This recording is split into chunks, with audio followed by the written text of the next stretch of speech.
Bonjour à toutes et à tous. Je suis souvent étonné quand j'entends certains croyants déclarer leur grande fidélité à Jésus.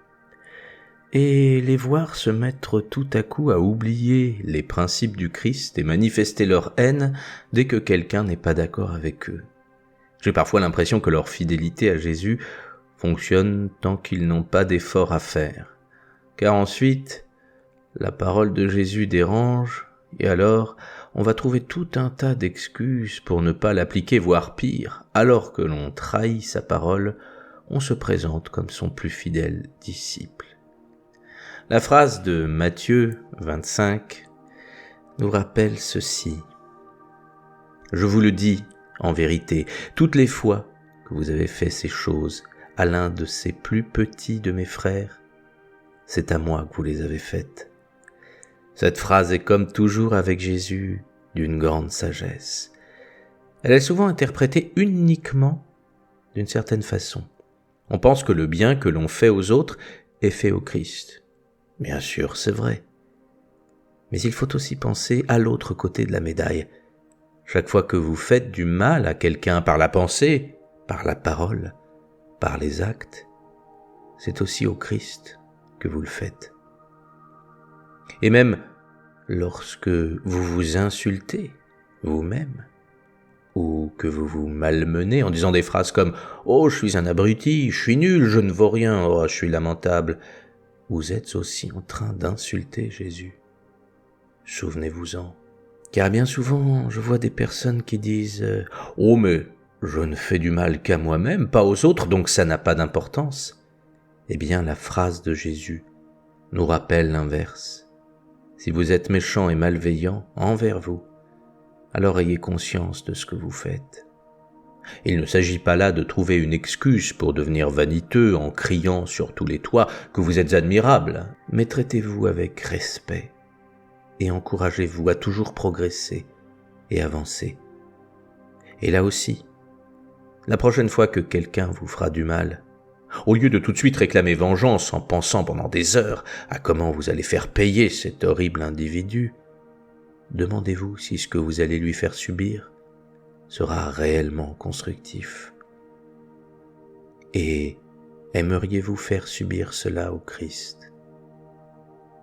Tout en vous respectant, il y a peut-être une solution pour vous responsabiliser ainsi que votre adversaire.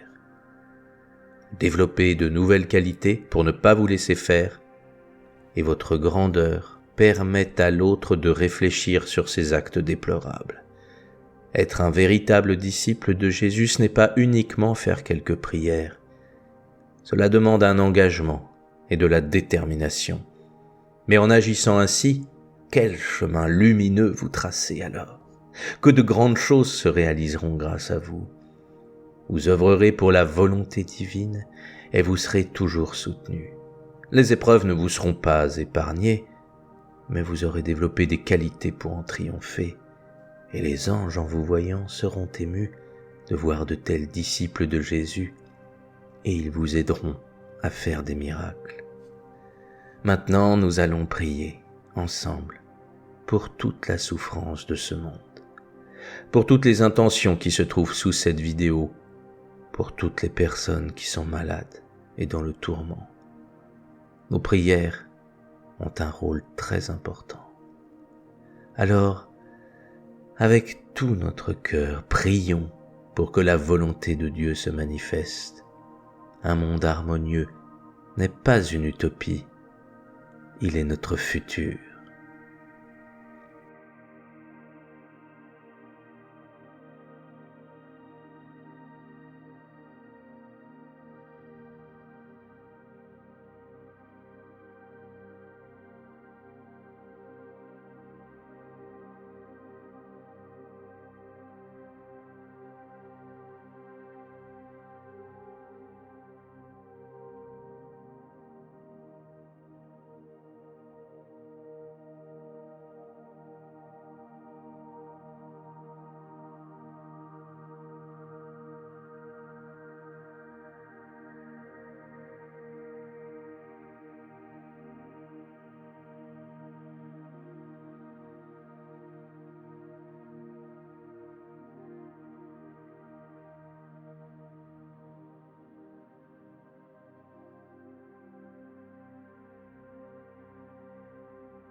Merci d'être venu en direct ou en différé, en participant à ce groupe.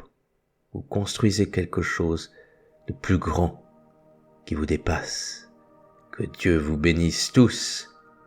Paix et amour.